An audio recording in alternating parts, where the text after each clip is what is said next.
Hello, hello, hello, everyone. Good morning, good afternoon, good evening, everyone. This is Fiber Strike 95, and we're here in beautiful Maine.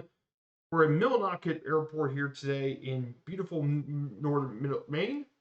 I hope you guys are all doing well today. We're covering our 13th national park in the series, and one of the national parks I've actually visited in real life. We're going to be visiting Acadia National Park, just not far outside of Bar Harbor and Mount Deseret Island. So this historic national park on the East Coast features the tallest mountain in the Atlantic coast, exposed granite domes, glacial rocks, sheep valleys, and cobbled beaches. This beautiful area contains mountains, lakes, streams, wetlands, forests, meadows, and coastlines. Create a lot of diversity in both plants and animals. And this area became the first U.S. national park east of the Mississippi River, and it's still the only national park in the Northeast United States. So this national park is an absolutely gorgeous park, and one I've actually got the chance to visit in real life. So before we get started, I do want to say hello to everyone in chat, hello to the alert moderators and stuff. I hope you're all having a good week.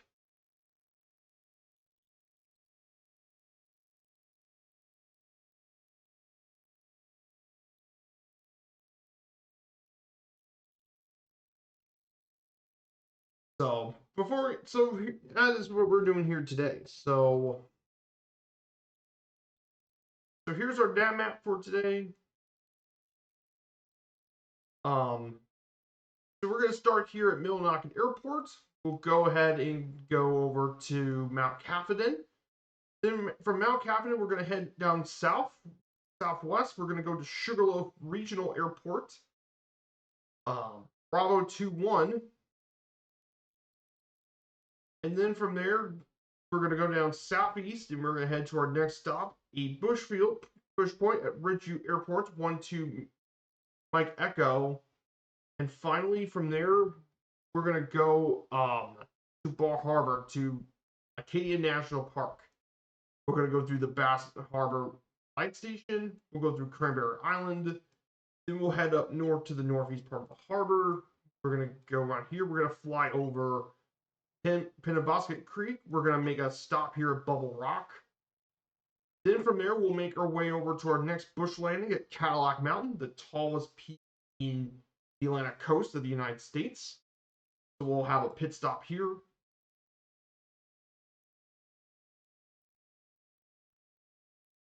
So we'll have a stop at Echo Lake. Then we'll fly over, then we'll go to Cadillac Mountain. Then we're going to go through here, make a landing around the coast, and then we'll fly into the town of Bar Harbor. And then from there, we'll get to our final stop at Hancock County Bar Harbor Airport. That is what we're going to do this morning. So we took the NX Cup today, and this would be a great aircraft for this morning's stream. Go ahead and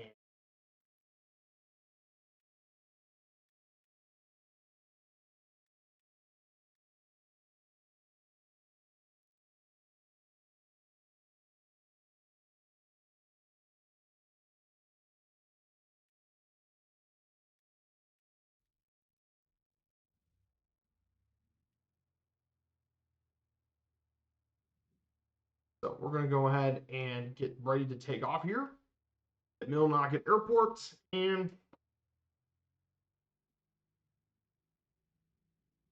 we're going to go here, make our way to Acadia National.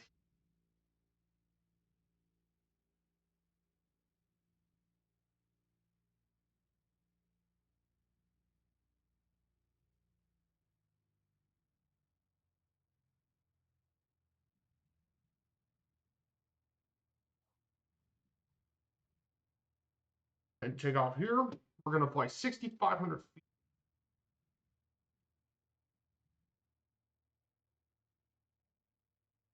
Excuse me, this plane does not like to be stable.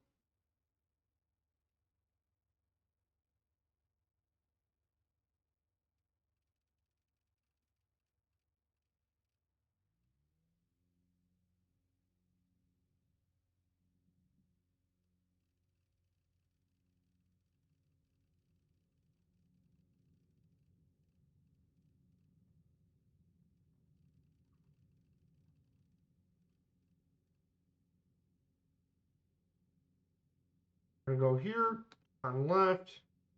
We're going to go on the heading, and we're going to climb up to 60 points.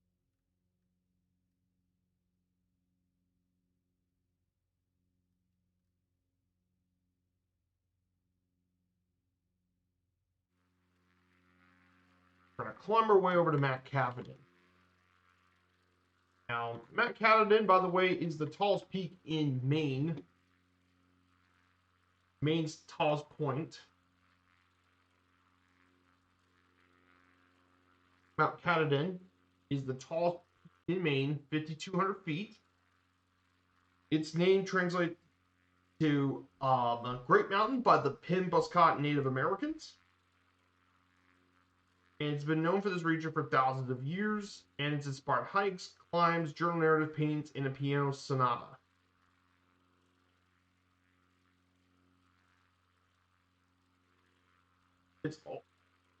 It's also the second tallest summit in New England, by the way. The only summit even taller than Katahdin is Mount Washington in New Hampshire, around 6,200 feet above sea level. But this is an important mountain because this is actually the northern terminus of the Appalachian Trail. So if you've ever been hiking, you're going to get through this peak. You know this area quite well. I'm going to go ahead and cover that as well.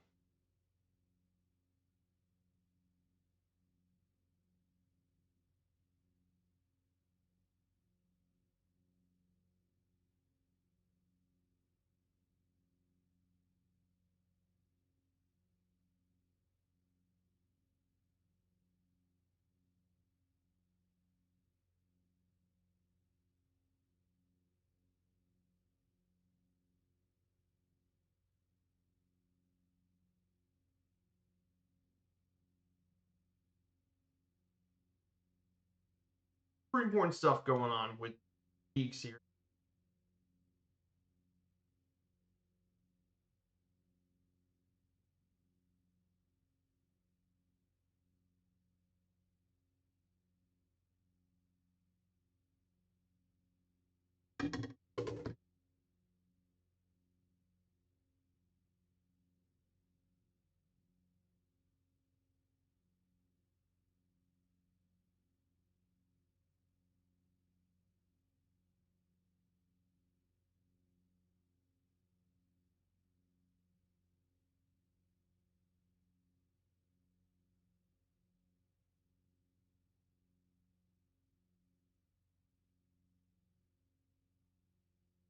We're going to make our way up to 6,500 feet to visit the tallest peak in Maine.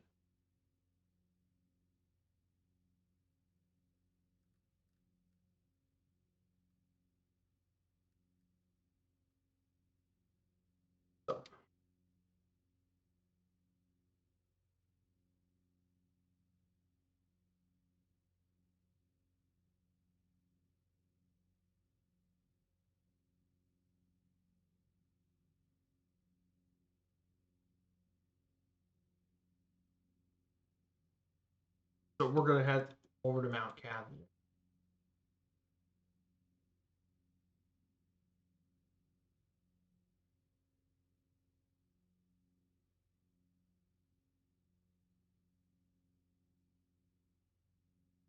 So this is the beautiful part of Maine. This is absolutely gorgeous. Not the national park, but I definitely wanted to take a picture of the scenery here in this part of Maine. It's currently snowing right now.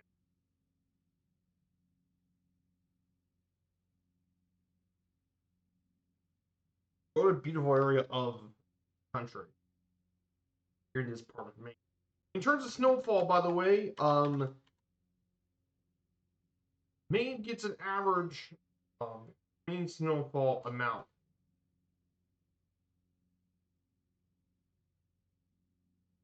per year.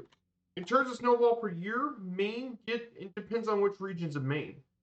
Coastal areas like Bar Harbor can get 50 to 70 inches. However, if you're in the northern mountainous regions, like we are here right now, it's not common to see from 100 to 140 inches a year, with January being the snowiest month.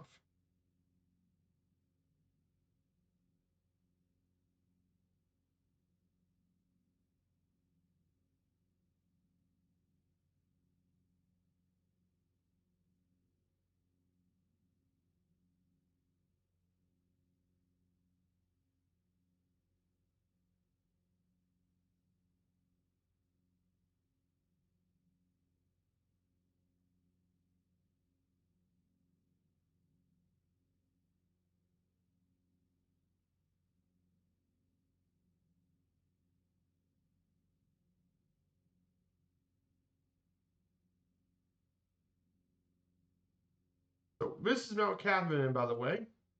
We're approaching into our first stop.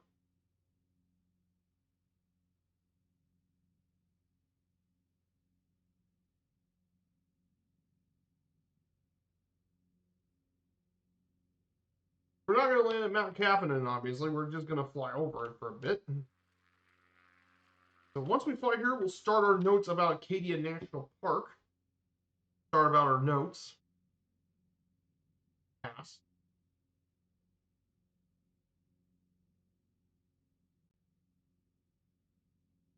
So I hope you guys have had a great weekend so far. I hope you guys have had a good weekend. The weekend for me has been pretty hit and miss. I mean, my PC is going to get built today. They got my graphics card came and the thermal paste for it came, so I'm going to get my PC built probably today. I'll get built. So by the time we get to the next stream on Friday, we will be mainly getting covered with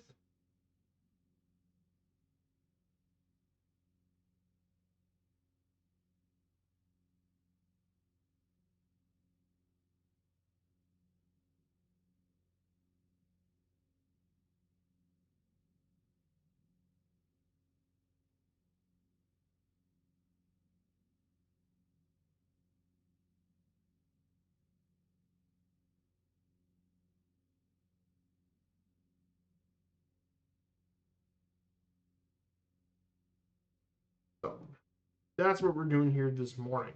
So,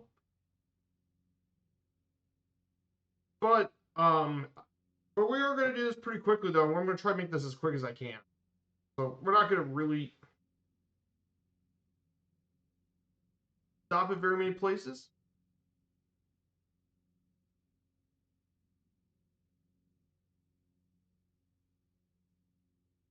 So this is Mount Catherine, by the way. Look to your peak. This is the tallest peak in Maine. Flying over here.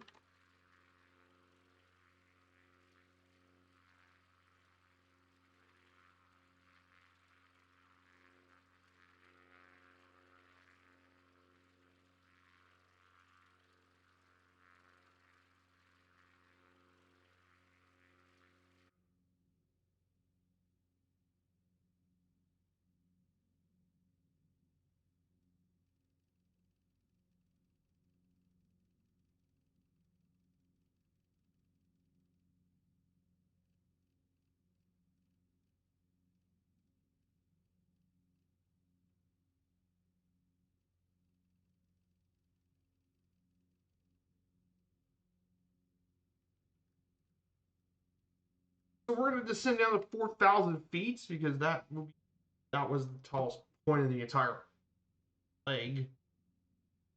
So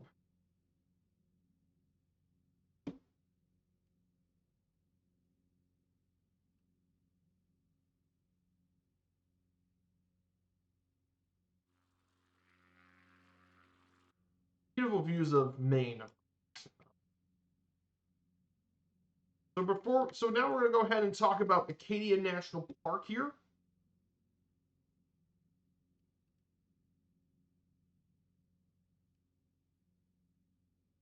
So I'm going to go ahead and talk about Acadia National Park. Let's get started. Yes, from Mount Carlton, 140 miles away. That's right.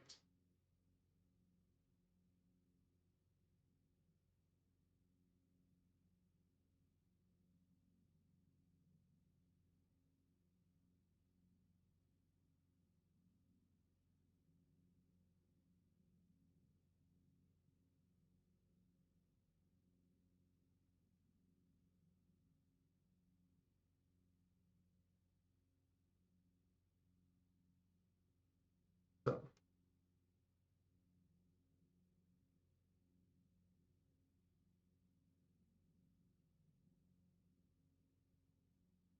let's go ahead and talk about Acadia National Park as we fly over to our first leg of this trip.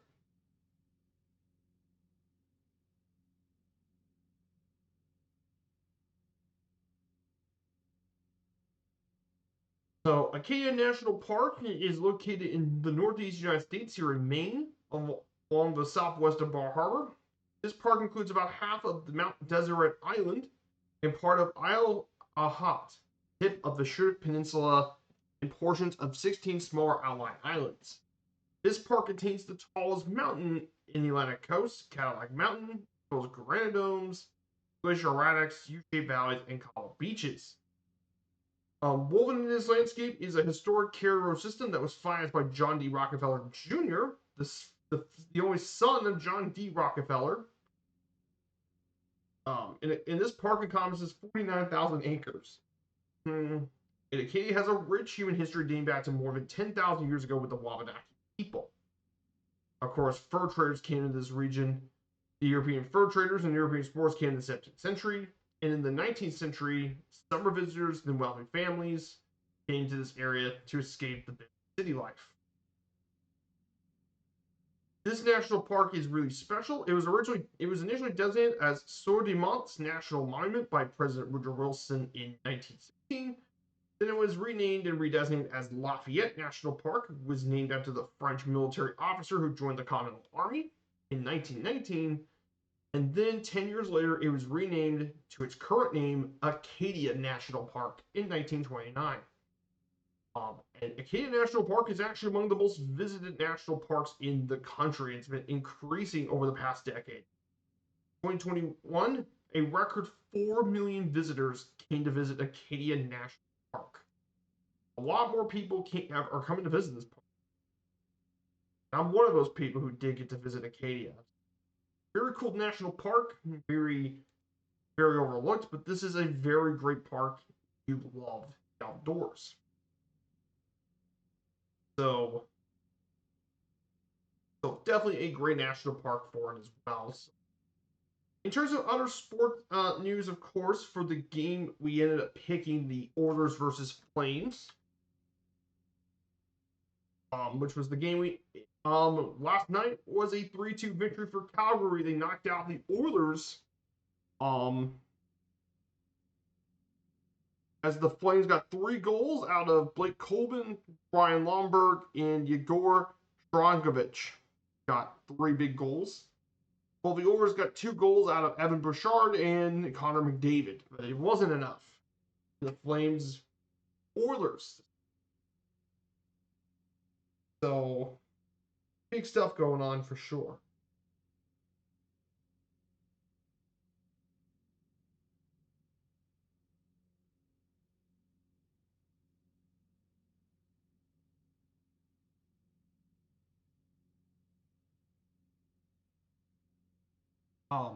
So we picked up the game for next week. That is, of course, the Barcelona Derby's coming out next week. It'll probably be my first stream on my new computer, which is going to be the Barcelona Derby, Espanyol versus FC Barcelona. We're going to be doing a flight entirely in Catalonia, by the way. So we'll go from Rios and Tarragona, go through Lleida,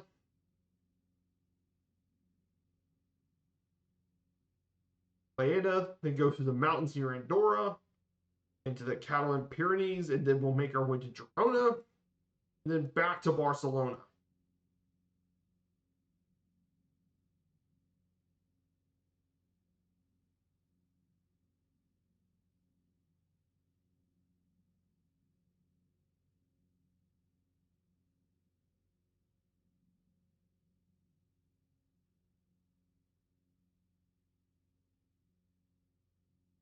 So that is what we're going to do next Friday.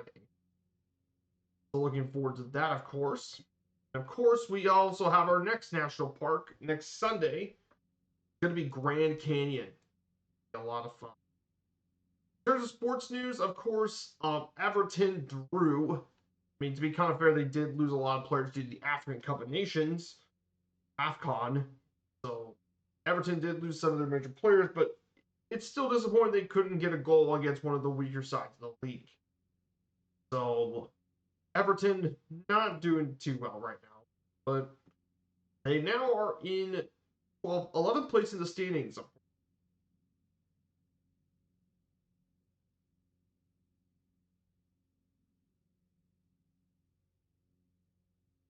Aston Villa just beat Chelsea, which is a massive win for the villains, and Aston Villa's been on a total roll right now. Man City, it's going to be a top three. It's going to be very close between Arsenal, Man City, and Aston Villa. Aston Villa, tough, tough.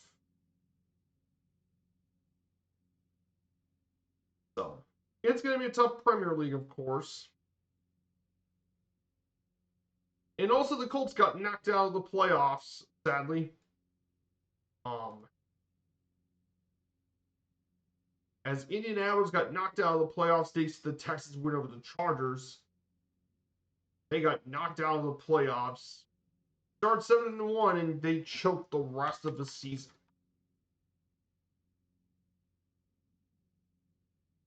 The Bears also got their win as well, so the Bears are now winners of the NFC North, clinched their division title. So now for the playoffs, it's either between the Steelers or the Ravens for the AFC North. So all the Steelers have to do to take the division is win their next game against Cleveland. For Baltimore, they have to win the next two games. In the Steelers have to lose both their games. So, like I said, today's a big game for the Steelers. They win, they're in. That pretty much clinches the playoff spot in AFC. As for the NFC side, the Panthers, I think the big thing is they need to win both their games. The Bucs have to win both games, and the Panthers have to lose both their games. But it's going to be a very big one, though, at NFL playoffs.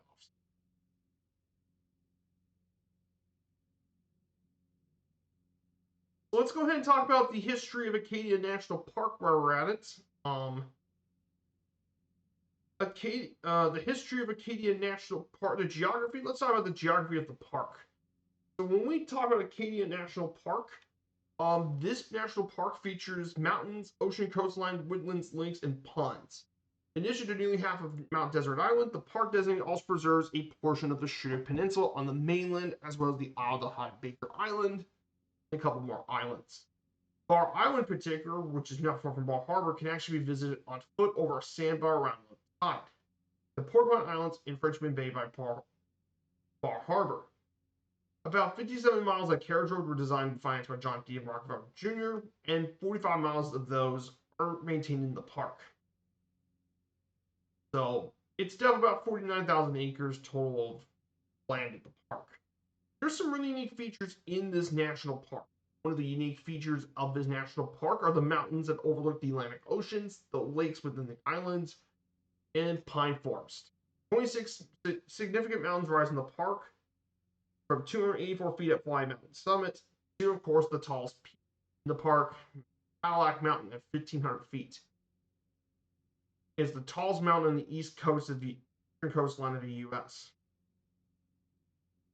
And the summit of Cadillac is the first place in the U.S. where one may watch the sunrise through October 7th to March 6th. In addition, you have the 27-mile Park Loop Road, which we will talk about a bit, leads to many sea points along the coast, fours in the top of Cadillac Mountain. And the road traverses through the east side of Mount Desert Island in a one-way clockwise direction from Bar Harbor to Seal Harbor. And you can pass features like the Tarn, Champlain Mountain, the Beehive, Sand Beach, Thunder Hole, and many, many more parts. In addition to this as well, you have also the Somme Sound, which is a 5-mile fjord formed during the glacial period that divides the island in half. The sound at the deepest point is about 103 feet at the deepest point and is bordered by quite a few mountains. But yeah, this is definitely a pretty unique park when it terms of scene. But we should get some really gorgeous stuff here in the park.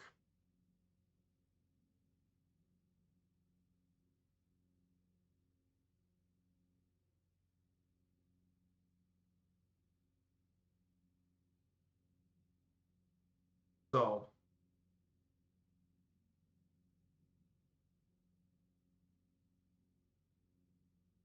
if you guys don't mind, So we're going to go ahead and cover this park here as well.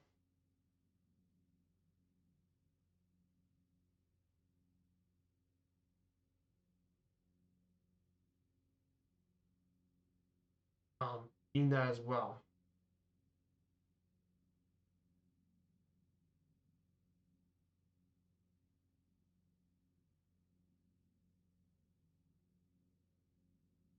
We're going to go ahead through each district of the mountains. So you can see the Appalachian Mountains in Maine to our left and right, of course, as we fly through the Maine. Thank you, Typhon, for getting the bot. So many dumb bots. I don't know why they keep. Let's talk about the history of Acadia National Park for a bit. Native Americans have inhabited the area called Acadia for at least 12,000 years, including the coastal areas of Maine, Canada, and the adjacent islands. And one of those group of people are called the Wabanaki Confederacy, or the people of the Dawnland. It consists of 5 related Algonquian nations: the Maliseet, Mi'kmaq, Passamaquoddy, Abenaki, and Penobscot. Some of the nations call Mount Desert Island Pemetic, which is the range of mountains that has remained at the center of their traditional homeland and territory traditional stewardship to the present day. The etymology of the park names began with the Mi'kmaq term Acadia, meaning piece of land in the local language, which was rendered by Acadia by French explorers who translated it into English as Acadia. The Wabanaki traveled to the island in birch bark canoes to hunt, fish, gather berries, harvest clams, and bask in wheatgrass to trade with the other Wabanakis. Of course, in the early 17th century, Azteca was the chieftain of the greater Mount Desert Island area, one district of the Intertribal Confederacy known as the Wamoshan, led by the Grand Chief Bashaba. Of course, Castine was the Grand Chief's favorite rendezvous site for a lot of the tribes. This site just west of Mount Desert Island was transformed into a major fur trading post where French, English, and Dutch traders fought for control.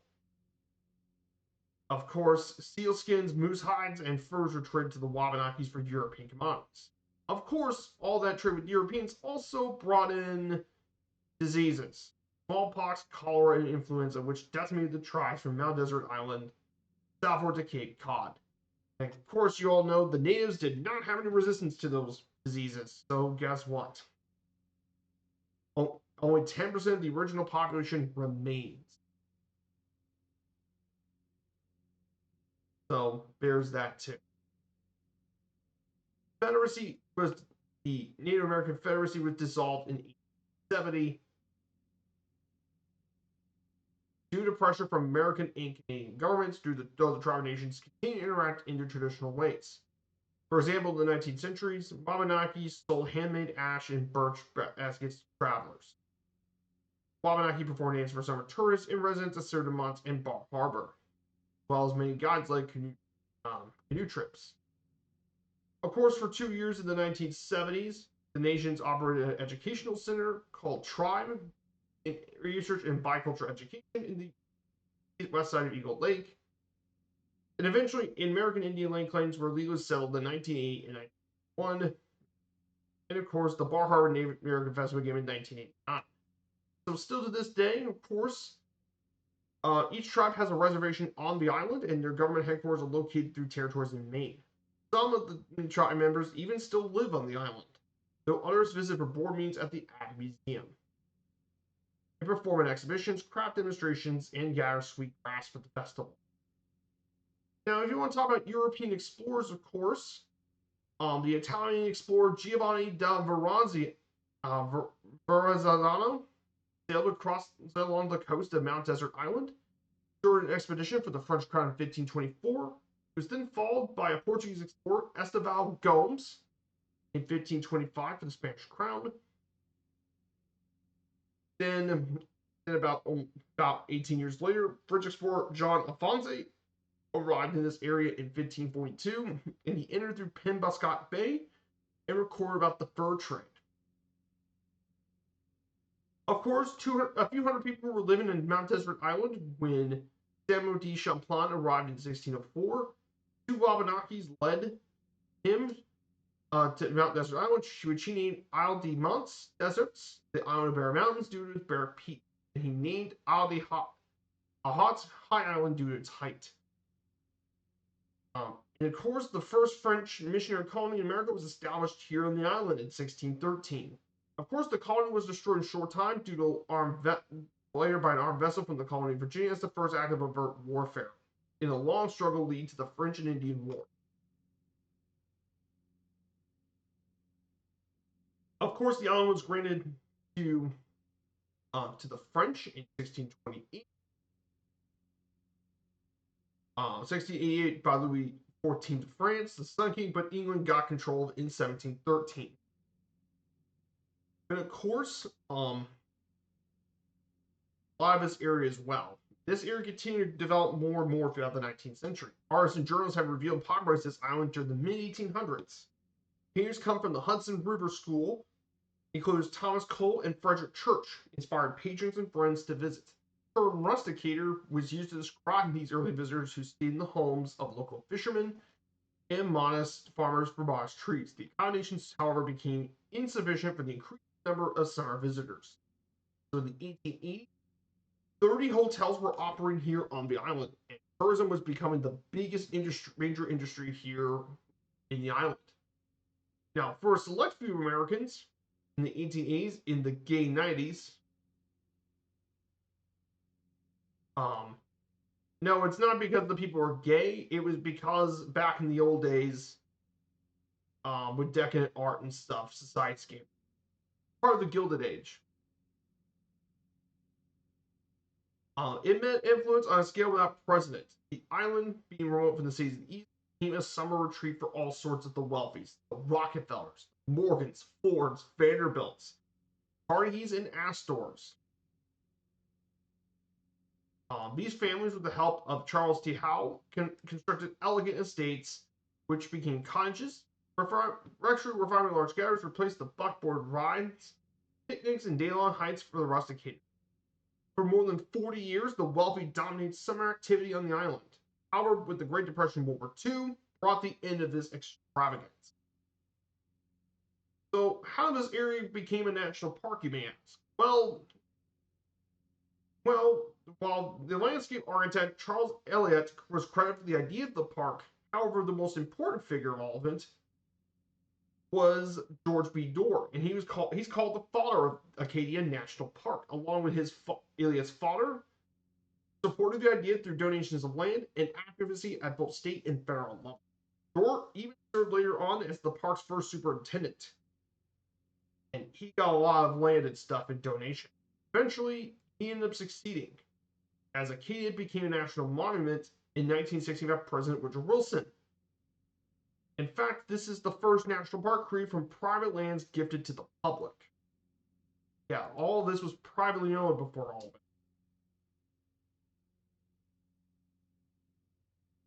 Of course, it was later redesignated the national monument to the national park in 1919 as Lafayette National Park, the first national park in the United States east of the Mississippi, and still is the only one here in the Northeast. Of course, one very interesting thing that happened during all this was from 1915 to 1914, the wealthy philanthropist John D. Rockefeller Jr. financed, designed, and directed the construction of a network of carriage roads for the park. And he put a lot of carriage roads, and those are still being used even to today. And he put almost a lot of the parks. And of course, beginning in October 1947, more than 10,000 acres of Acadia National Park was burned in a fire. And it also destroyed an additional 7,000 acres of Mount Desert Island outside of the park. And this fire burned for several days from October 17th to November 14th. 67 of the historic summer cottages around Millionaire's Row, along with 170 homes, were completely destroyed. Along with 5 hotels were destroyed as well. Of course, the park was restored thanks to the Rockefeller family. Regrowth occurred naturally with new deciduous forests of birch and aspen. But that covers you about the history of Acadia National Park. This is definitely a very special park, one of the most unique parks. So for this flight, however, we're not going to make a stop here at B. By the way, I'm actually not going to land here at B21. We're actually just going to fly over the airport. We're not going to stop here. We're going to continue flying over this airport. However, we will make a stop at 12 Mike Echo. So we'll be flying over these areas as well. We're not going to stop in these areas this time. The reason being, of course, is that I'm going to be shortening this flight a bit. So I'm going to be making this a little shorter than normal, guys. Because, well, the PC getting built today, and just in case my bird needs to get in my room for something, I need to actually shorten it. My bird's going to be there at 11:30, so I'm going to shorten this flight a bit. I hope you guys understand, okay? Just want to let you guys know. But here's the scene this morning, of course. We have a lot of snow still, of course. Remember this mountainous region part here, where we're at right now, gets up to 100 to 140 inches of rain and snow a year. So,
so we're going to be going to Sugarloaf Mountain, of course.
we're going to continue on. We're going to turn left here very soon. So this is Sugarloaf Mountain, a very popular ski resort area part of Maine.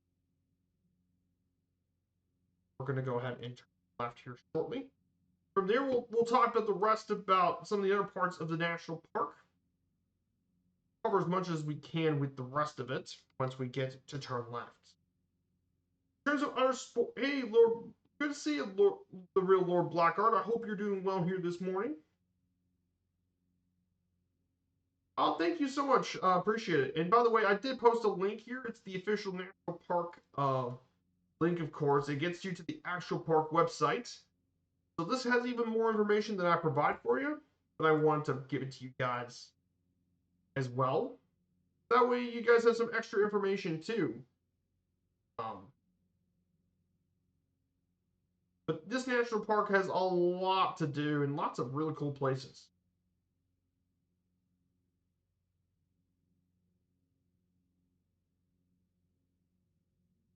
So we're going to go ahead and turn left here shortly. So this is Sugarloaf Mountain. Another beautiful part of this state, of course.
So, we're going to go ahead and turn left here.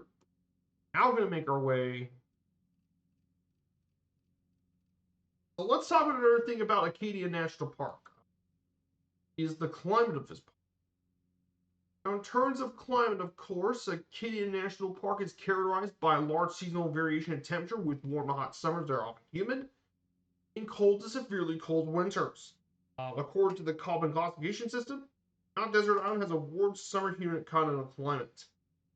The average annual temperature of the park is around 47.3 degrees.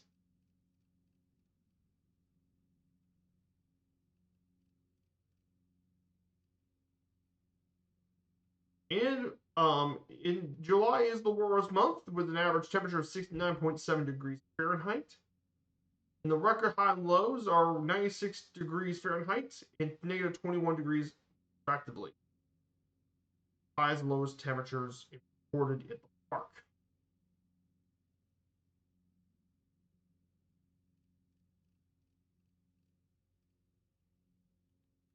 One interesting thing about this park, of course, is the fact this park receives about 55 inches of precipitation each year. The wettest month is November with the precipitation of about 5 inches of precipitation on average. while July is the driest with 3.27 inches of precipitation. Precipitation days are mainly spread evenly throughout the year, with December averaging the most days with 14. August averages 9. Snow has been recorded from October to May, although the majority falls between December and March. Snow is month at the park is January, with 8 inches of snow for a monthly average, and the annual average of snow is 66.1 inches of snow a year.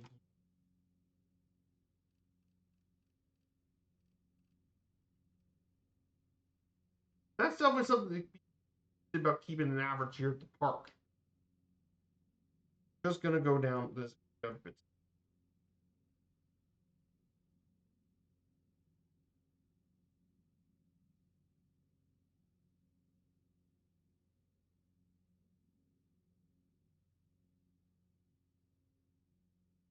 Continue on this way for another 63 nautical miles.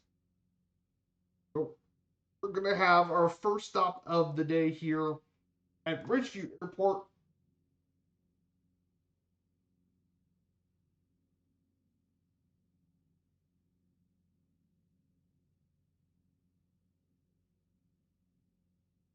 We're gonna make this much quicker than normal.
So we're gonna get very much closer to our next.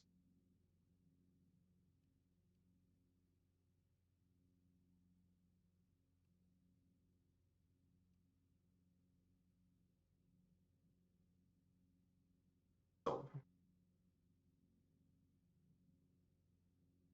we're gonna go ahead and talk about our next part. After the climate, I want to speak about the park's geology.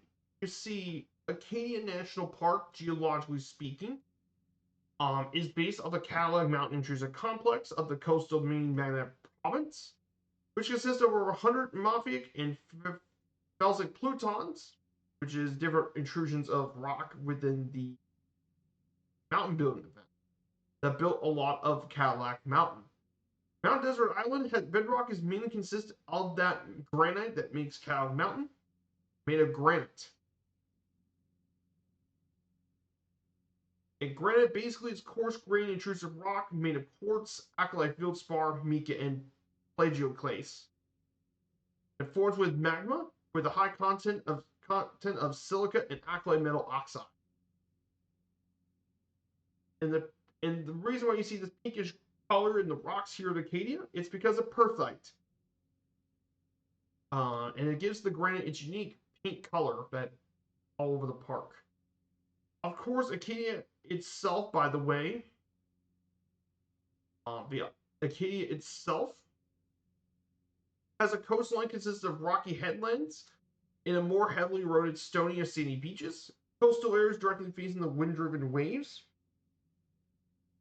The Atlantic Ocean are slowly composed of large boulders as other material has been washed to sea. Areas partially protected by rocky headlands contain the remains of more rodent rocks, consisting of pebbles, cobbles, and smaller boulders. Sheltered coves like sand beach contain fine-grained particles that are primarily the remains of shells and other hard parts of marine life, including mussels and sea urchin.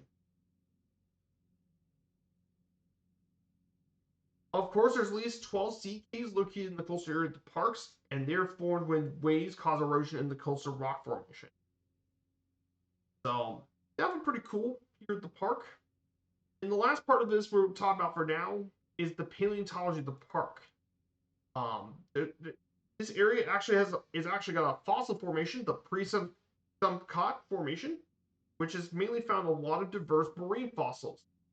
Now, the formation is composed of still and clay that was deposited between 15,000 to 11,000 years ago, when isostatic floating raised the sea level as land submerged about 300 to 309 feet above the current level.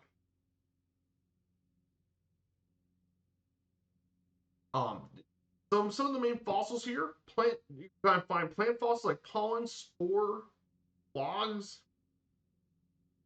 and other plant macrofossils were found here. In terms of invertebrates, you can find fossils of Foraminifera, which is protists from test shells, sponge spicules, bryozoans, bivalves, gastropods, beetles, ants, barnacles, decapod crustaceans like crabs, shrimp, and lobsters, and brittle stars were found to have fossils in this area. In terms of vertebrate fossils, they mainly include fish. However, you also can find a few rare large mammals. In fact, old walruses, whales, and even a mammoth has been found here at the park. Walrus remains have been reported on Andrews Island, and the mammoth bones were found at Scarborough, about 87 miles southwest of Isle of Hooked. But yes, they have been finding mammoth fossils here.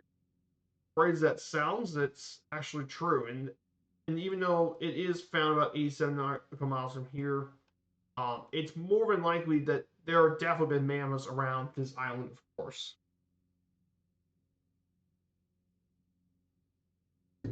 So, all that during the Ice Age.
So, pretty cool stuff. So, big time as well. There's our sport events today, of course. Around the world, soccer, of course, or for football. Um, Napoli and AC Milan both got wins in the Serie A. Big wins for the two of the big Italian clubs. In England, Sunderland and Leeds have actually got a big draw between the two newly promoted sides, who are probably more than likely going to remain in the top flight. And then one other very big thing going on as well, the Cup of Nations is going on, which is basically Africa's version of a regional World Cup, like their version of the Euros.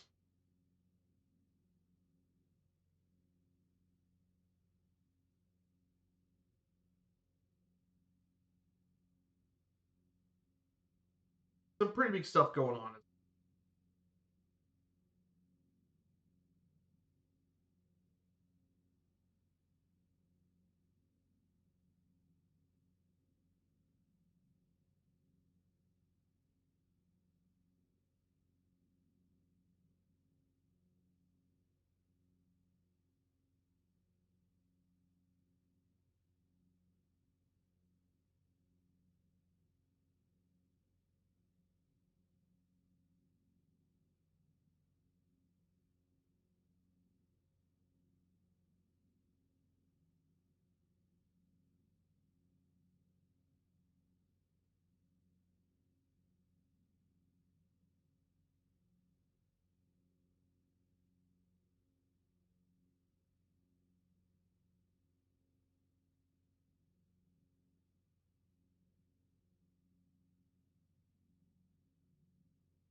we're going to go ahead and continue on forward. We're just about 99 nautical miles from our first stop. We're just going to do a, we're going to go ahead and make a quick, we're going to make a touch and go here at 12 Mike Echo. If you guys want to join alongside us, here's our route for today. Here's our server. So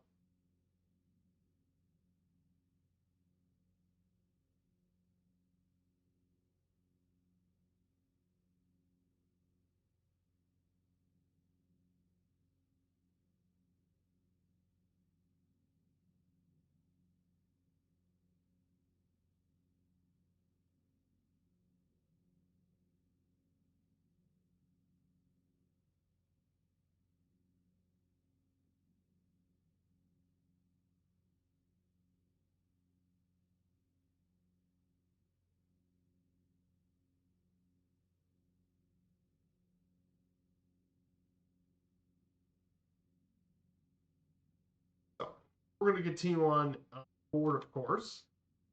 So, some big stuff going on for next week, of course. For other sport events next week, of course. So here's some of the big games, of course, for our game day flight next Friday is the Barcelona Derby, but some of the other big games this week.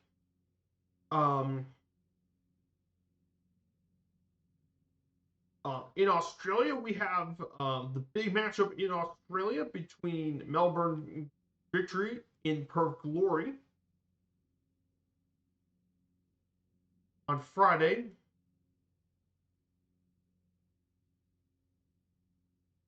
Of course, the other games on that Saturday, Aston Villa Forest is going to be a pretty good one. In Italy, Atalanta and Roma should be a fun one between two of the well-known teams. Of course, in Spanish La Liga, we have a regional rivalry with Elche and Villarreal. Fun. Of course, Ligue 1 has AS Monaco and Lyon. Should be a fun matchup in France. Of course, it's Scotland. There's the old firm, and I almost did consider it for this weekend, but ultimately, the Barcelona Derby ended up being a more exciting matchup for this season, with Barcelona and Espanyol being really good. It's Sunday, of course. That January 4th matchup next Saturday, of course, is big one, of course. Manchester City and Chelsea. That's a big one. Lazio and Napoli in Italy. That should be a good one. Spain. Real Madrid and Real Betis. Be a fun one. And of course, the Paris Derby. PSG Paris in France. PSG Paris FC in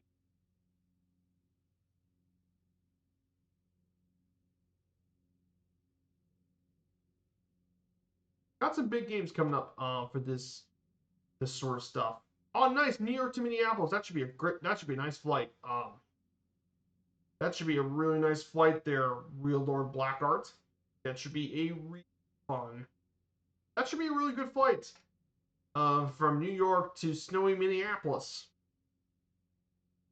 Now, I got to visit there during my 50 States series, by the way. I got to visit Minnesota. So, really cool stuff. Here's my Discord, guys, if you want to join on in into my Discord and follow along with the channel. But we are going to be flying this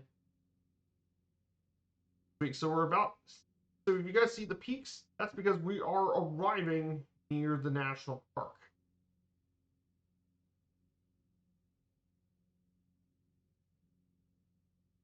I'm going to go ahead and drop the altitude again.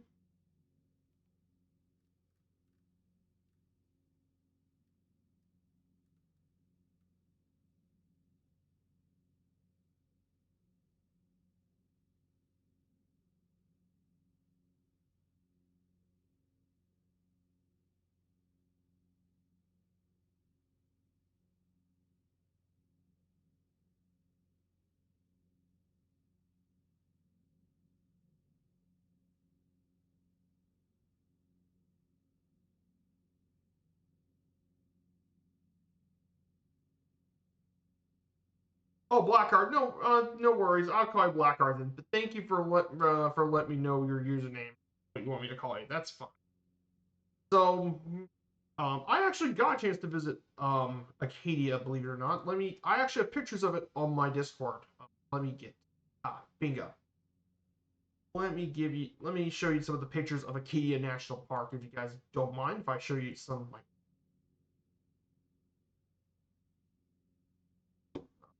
right,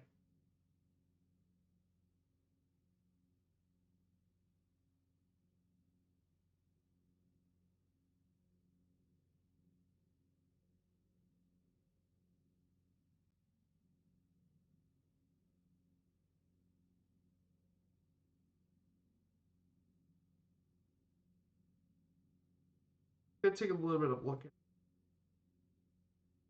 No, not down.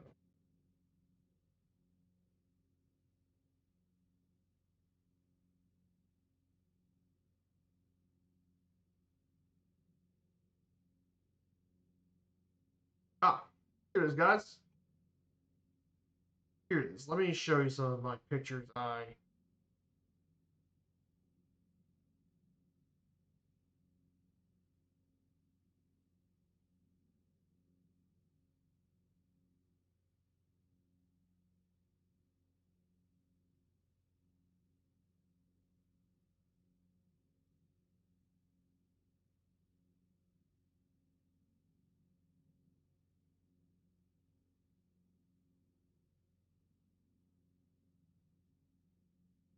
Okay.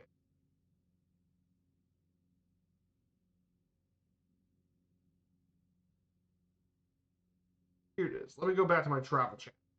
This here is my travel chat. I have my pictures from my visit to Acadia. So this is Bar Harbor, by the way. This is the town we visited back in 2024. Here's the pictures. This is Bar Harbor, Maine, of course. Beautiful Bar Harbor. The beautiful streets. It's changed. Not too much has seemed to be changed since the 1890s. Still have your beautiful yachts and all the cottages and stuff.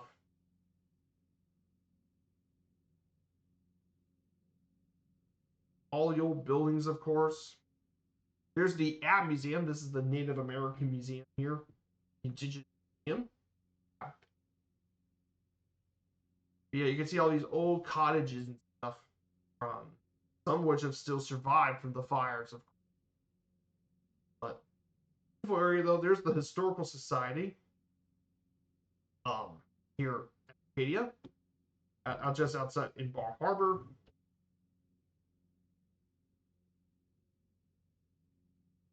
It's a beautiful town. We were on that cruise ship.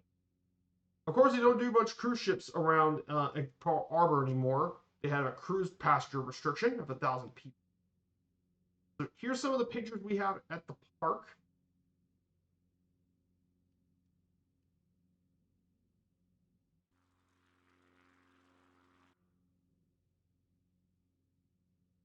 We have some of the pictures here, so some of the mountains and stuff here at the park. There's a beaver dam. Yes, beavers live on this area, by the way. It's in my Discord. You guys can check it out. But we took a bus through Park Loop Road. That's what we mainly did for our excursion there. You can see some of the old carriage home stuff, the Rockefeller Estates. Here's like Thunder Hole. This is the beach coast. This is where Maine Coast. If you want to get the peak Maine Coast experience, right here, you can actually stand on the rocks and stuff. I mean, some of these. I know the camera angle isn't the greatest with the thing, but you can see the views out of this area. It's just gorgeous. But of course, you guys want to see some of my favorite pictures in the park. Um, right here is the best pictures. Top of Cadillac Mountain. Absolutely gorgeous views. You can see the ship. There's the town in Bar Harbor. The views are absolutely fantastic. absolutely crazy views. The Bar Harbor, absolutely gorgeous place. It's a great place to visit.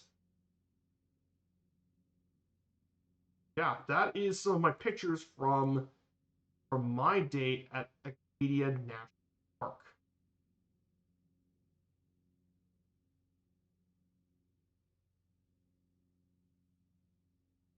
We're gonna fly over this airport ridge view. We're gonna just do some bush landings for a bit for today. Yeah, if you guys don't mind, we do some bush adventuring, some bush landings, of course.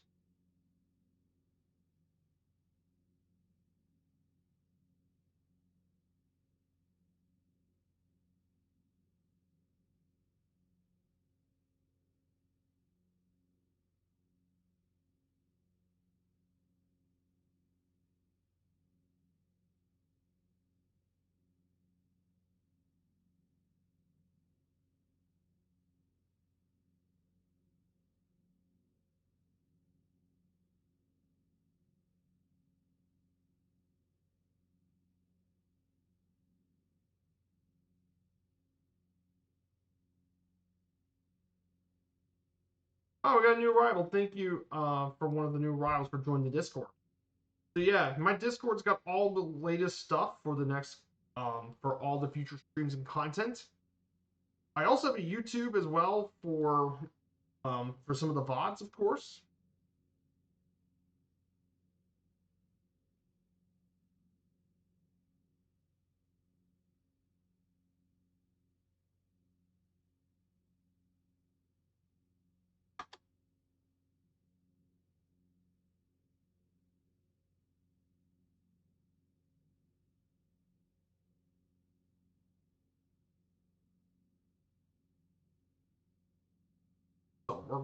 So we're gonna fly over this airport, by the way. Let's go ahead and talk about the rest of the. No worries, Bro Blacker. I do appreciate you coming to Discord.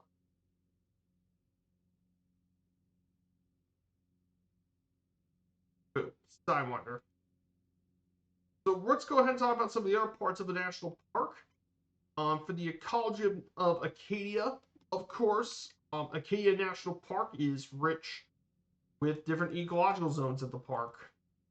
From highest to lows include barren mountain summits, northern boreal and eastern deciduous forests in the mountainsides, freshwater lakes and ponds, as well as the wetlands and marshes in the valleys between the mountains, shoreline. In the intertidal and subtidal zones here at directions. Also going to switch fuel tanks. Got switch.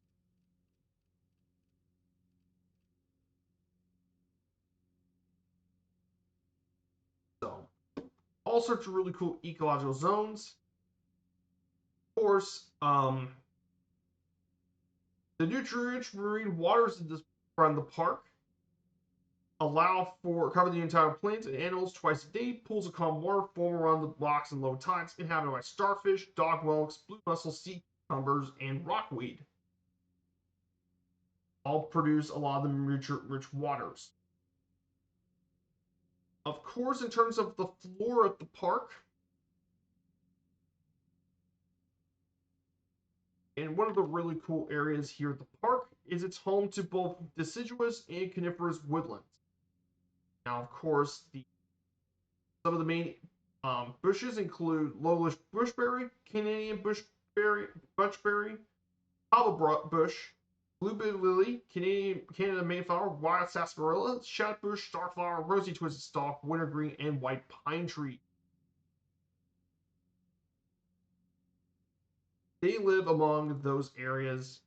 Well, of course, you also have coniferous forest trees, basalt fir, eastern hemlock, red spruce, and white spruce.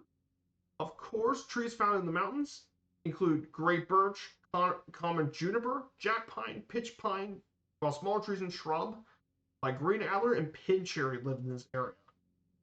Of course, one interesting plant that live here, the Mount Desert Island section of the park harbors more than half of the vascular plant species occurring in the U.S. state of Maine.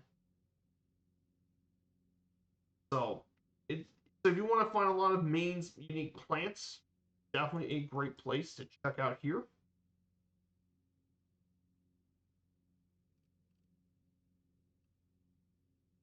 So definitely a great place to check out while you're observing a lot of the plants. And speaking of animals that live here too, the wide variety of habitats provide homes for many animal species.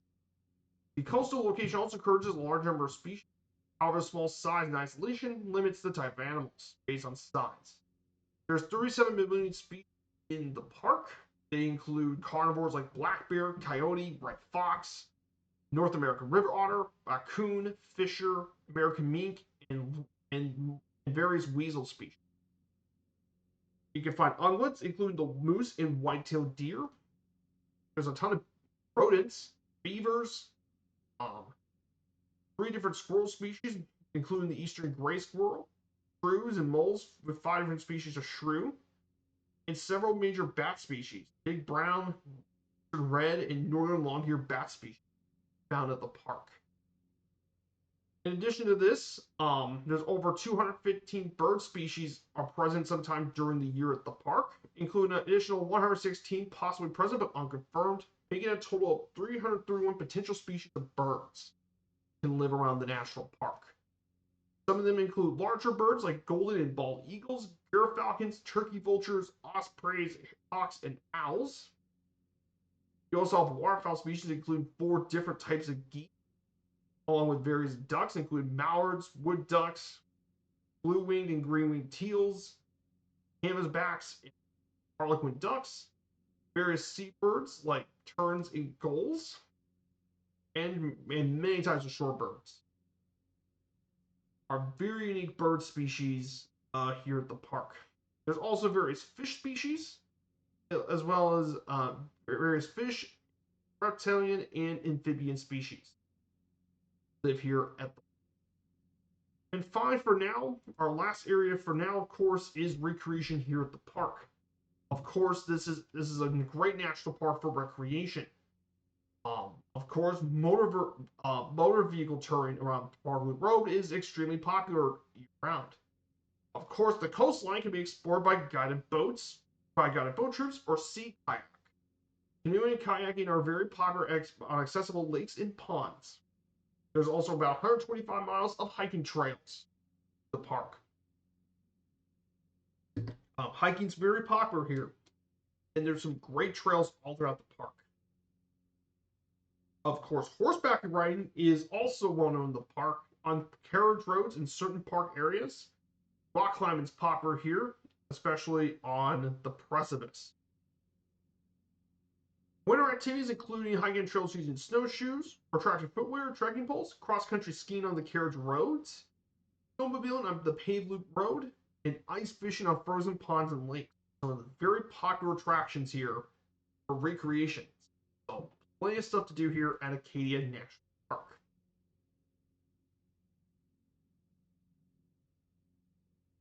So, that is about it for the normal stuff. We got some pretty cool stuff to visit here.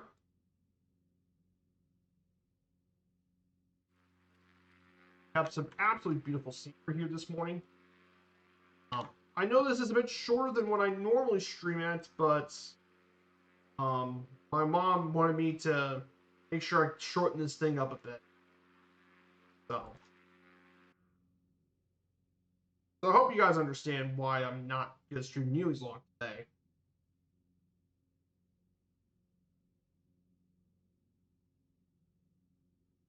So we're about to arrive into Acadia National Park. We're going to enter into the Bass Harbor Station. So I appreciate all you guys for being here, of course.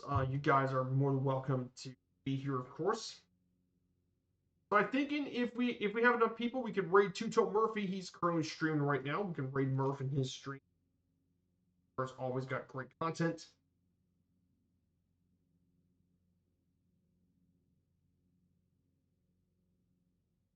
I appreciate Black Art for saying that. It's like I said, normally my streams go around 2 to 2.5 hours, which is normally for me. So this is going to be a pretty quick stream.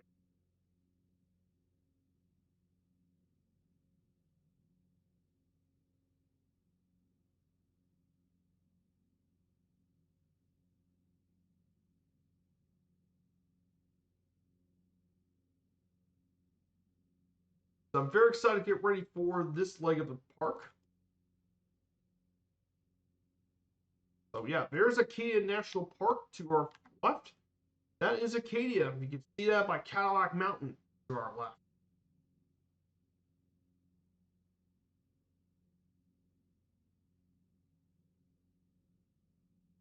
So that's beautiful Acadia Mountain.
So let's start with the last two slides as we get here to Acadia.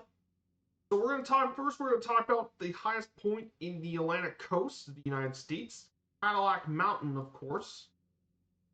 Um, with an elevation of over 1,500 feet, it summits the highest point in Hancock County, Maine, and the highest within 25 miles of the Atlantic shoreline, North America, between Cape Breton Highlands, Nova Scotia, and the peaks in Mexico.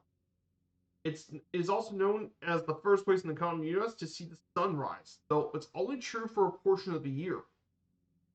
One interesting thing about Cadillac Mountain, of course, is that it was originally inhabited by the Wabanaki people, and the mountain in this island here, Cadillac Mountain, itself was Wapuak, translating to White Mountain of the First Light, which is an appropriate nickname.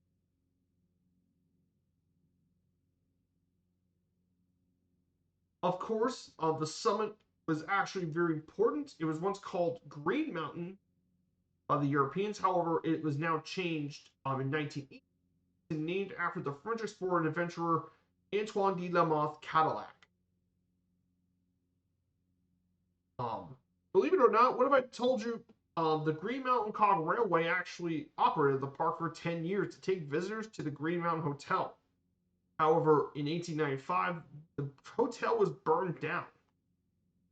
And the cog itself was sold and then later moved to Mount Washington in New Hampshire. The famous mountain climbing railway in New Hampshire actually was originally here in Cadillac Mountain. And of course, this summit was also a big role in World War II as a base for early warning aircraft detection. Its height and location made it an ideal place for a radar facility to have strong signals. Still, in the mountains, still used for communication by police, Park Service, Coast Guard, and fire department.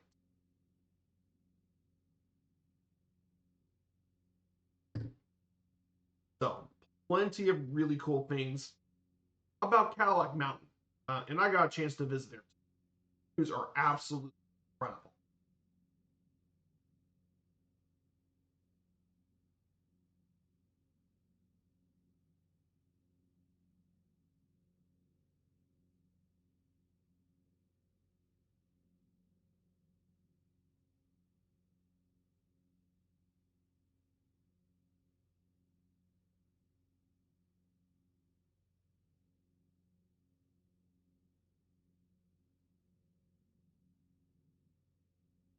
So, really cool stuff here in the mountain.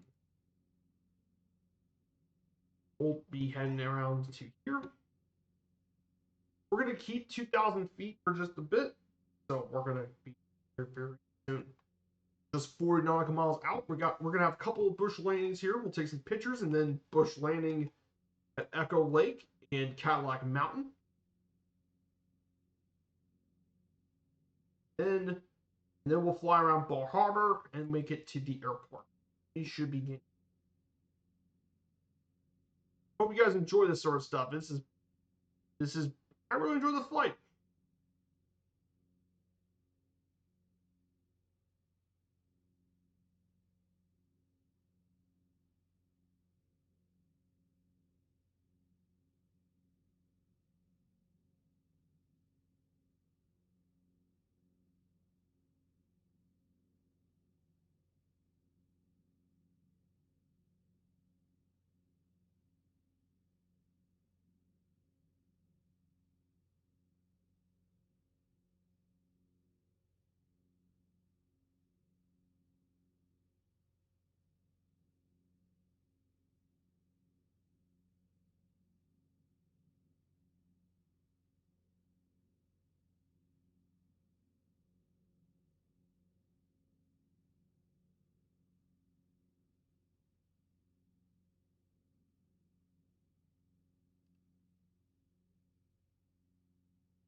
So that's also why I took the MX Cub. It's faster than the normal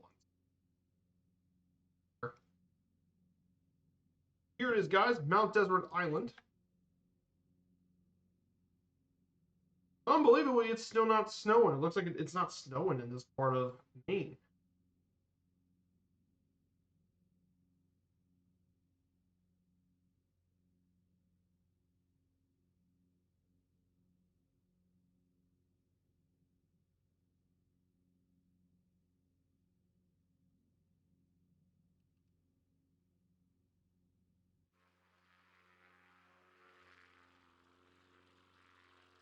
Here's a picture of Mount Desert Island. So here's what it looks like here. So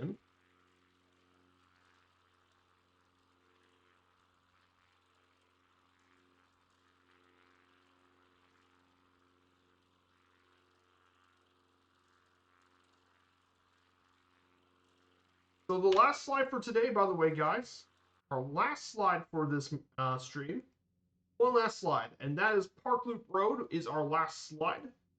This is the 27-mile road that circles around the eastern half of the national park of the island, from Bar Harbor to Seal Harbor, and a section between the Wildwood Stables, which is where you find the carriage road.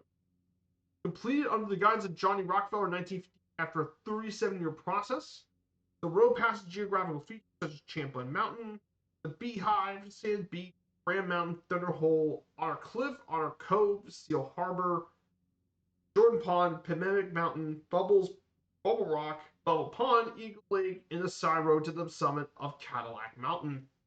Now, the road opens annually on April 15th. And it mainly closes around during the winter.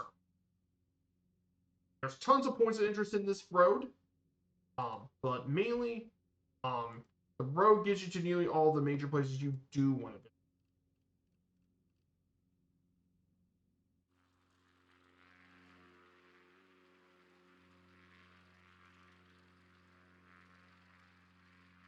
There's the park.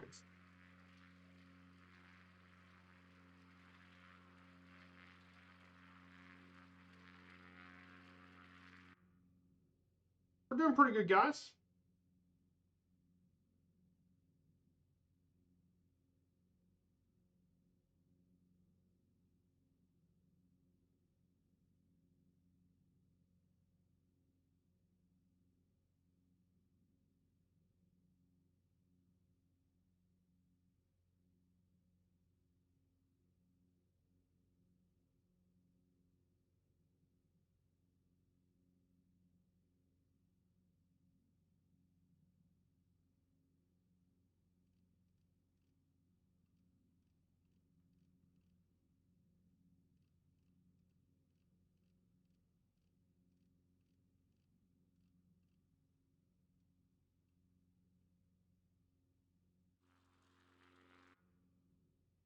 Now, of course, this park is really spectacular. However, there is one part of this park that it will look spectacular.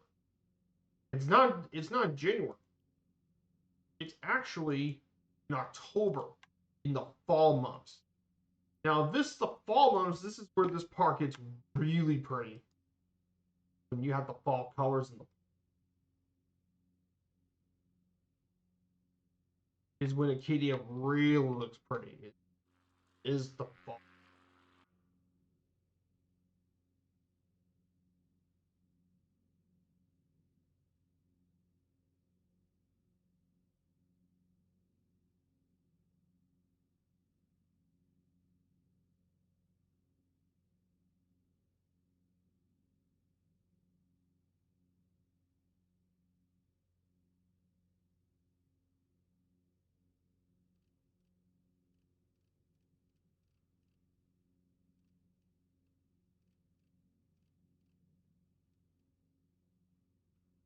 This is what Acadia looks like during the fall. All the fall colors and stuff. Acadia is absolutely gorgeous in fall. Like September and stuff is the best time of the year to visit the park. You're like fall color.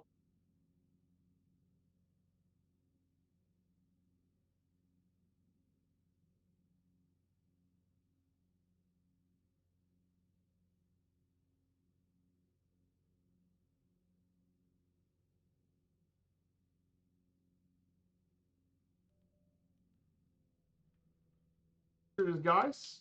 We're going to be making our first stop here at Echo Lake. Here at the park. Here is the Echo Lake area. We're going to be landing on one of the peaks here. We'll find an open hole in the peaks. But we'll land here at Echo Lake. Maybe there's that beachhead. Maybe there is that. Maybe we'll land on the beach.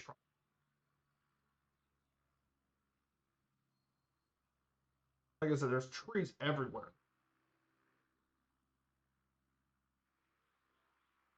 All of this is Park Loop Road, by the way. See all this road? That's the Park Loop. We're going to go ahead, head down this way.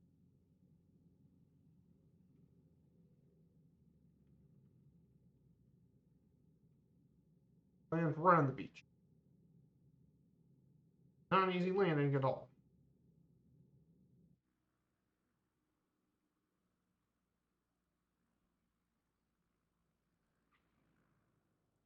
Not the Gray's Landing.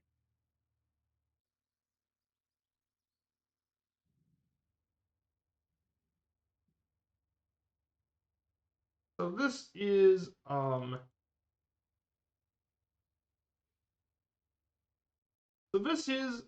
this is Echo Lake. You can see this mountainside scene, of course. This is Echo Lake. Should make a beautiful snapshot.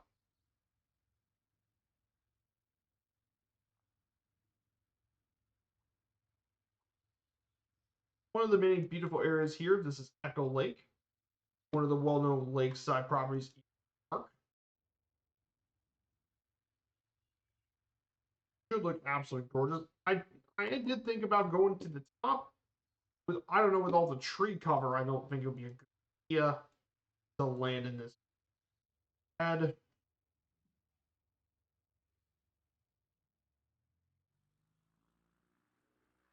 I think there's space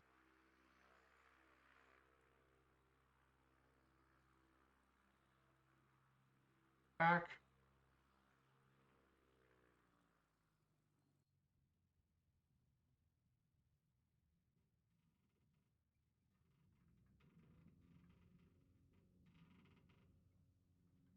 Right, and we're off. Up, and we go. Yep, the Annis Cub can take off real quick. Doesn't need much to take.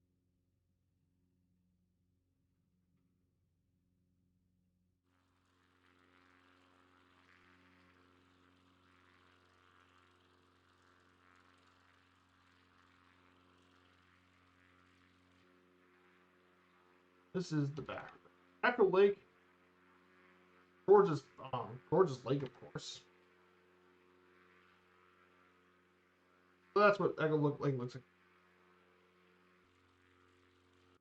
This here is the fjord that cuts through the half of the island. Fjord. True.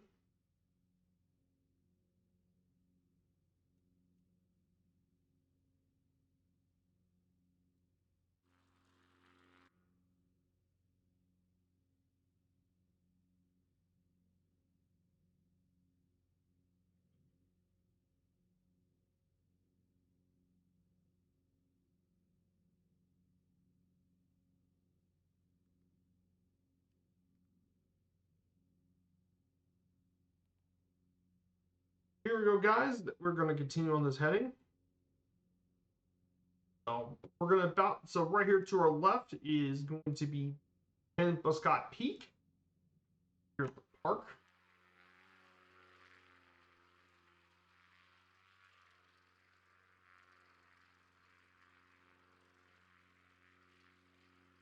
Beautiful lake here, though. Lots of really cool little lakes. But of course, we're going to be landing here at Cadillac Mountain. Definitely make a landing here. Cadillac Mountain will summit and we'll have a view of Bar Harbor. So we should see. Of course, unfortunately, or fortunately, depending on who you ask, Acadia National Park does not have any synths or doesn't have synths, super mutants, or children of Adam. Thankfully, there's none of those guys in the national park. And before you guys ask what am I talking about, the Fall Harbor area, by the way, in Acadia, was actually part of the Fallout 4 DLC expansion, Bar Harbor, which apparently goes to the fictionalized version of Bar Harbor. Includes all of this stuff I was talking about.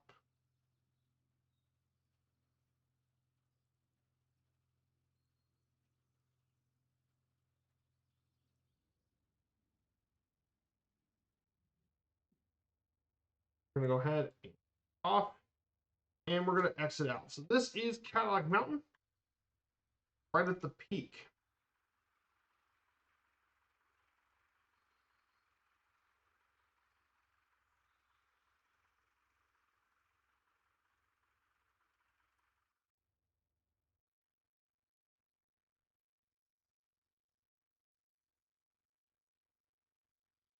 I was off about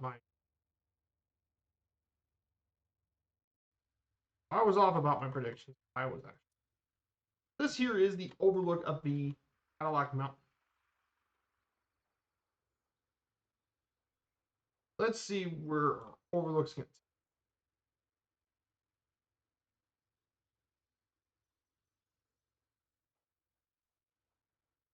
Ah, right here. This here is the overlook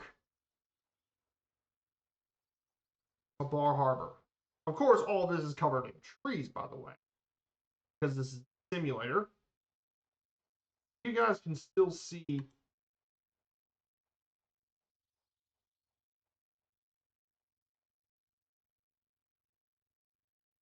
So yeah, that is the view from Cadillac Mountain. So, the photo you took? Yes, it's actually in my Discord. It's under the Explored America's National Park Discord. It's actually in my Discord if you want to take look at the pictures here.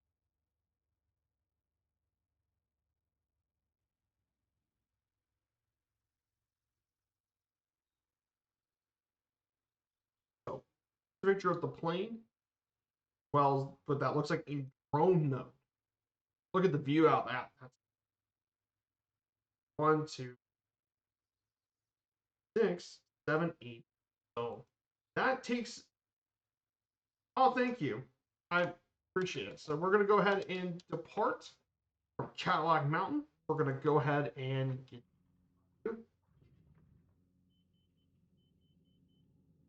And we're out of here. So we say goodbye to the tallest peak in this part of the Atlantic. I'm going to go ahead and cut through some of the corners for a bit. We're going to fly our way down. We're going to fly into Bar Harbor for a bit.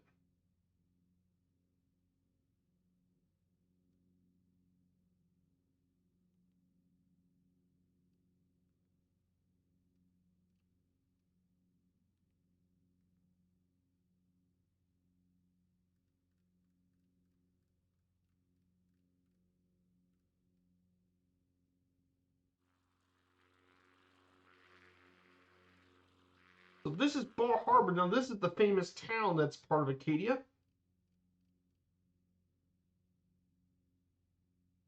As you guys all know, Bar Harbor is the famous community village in town where the national park people go to the national park. It's the gateway to Acadia. Yeah, and this has been a very popular retreat for a lot of the rich and wealthy. Like to make their visits here in Bar Harbor. This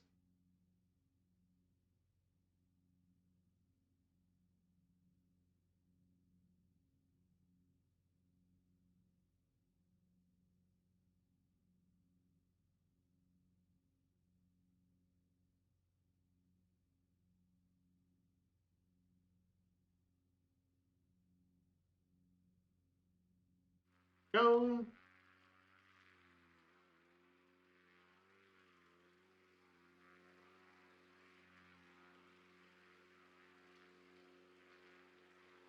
One last picture for the park. There you go. One last picture. So we got Bar Harbor, Acadia National Park. Absolutely gorgeous park. I love Acadia. Love my visit. I want to go back. This time not go in the bus and just explore the park itself. So many really cool things here in the national. We're not far from the airport, so we can make a quick landing.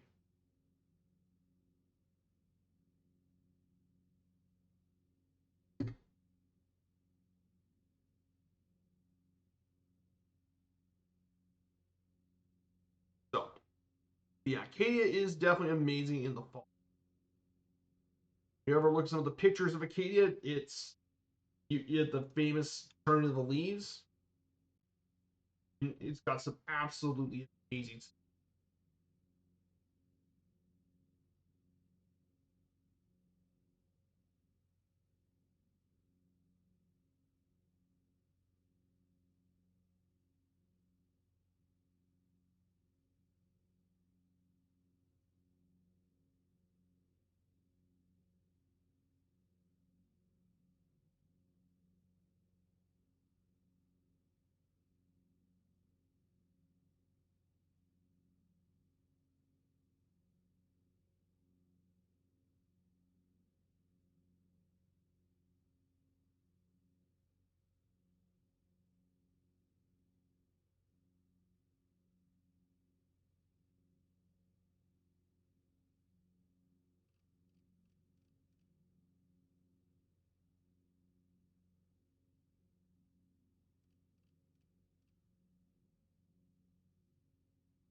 Here we go. We're going to make our last stop at Kilo Bravo Hotel Bravo.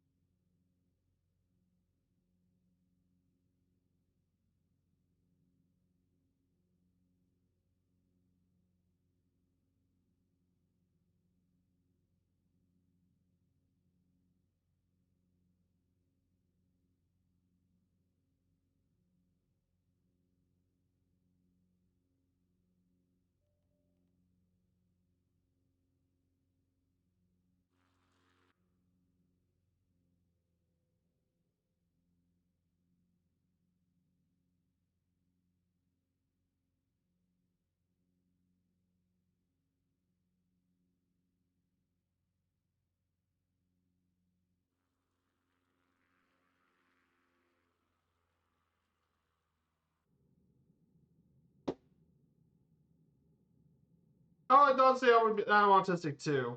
Oh, fantastic! If you guys don't know, I have autism myself. Um, I've always been that way since I was diagnosed as a kid. Being high function autism, I'm kind of grateful because I've known many people with autism that unfortunately for them like prevents them from doing a lot of the normal things that normal people do. I've known plenty of people like that. So I met plenty of people who are really kind of people. This is it just makes me kind of sad that about too. I know how that feels. We're gonna go ahead and land here at Bar Harbor, and we can just turn off our plane. So, guys, I hope you all have a great rest of your weekend. here at the sim in real life. So we're going to be back in Catalonia on Friday for the upcoming Derby Barcelona between Espanyol and FC Barcelona. So we'll be back here for another one of those streams. So we're going to go say hello to Two-Toe Murphy. If you guys don't know him, he's a legend in the flight sim community. An amazing friend. Take care, everyone, and have a fantastic rest of your weekend. And see you all again. Goodbye, everyone.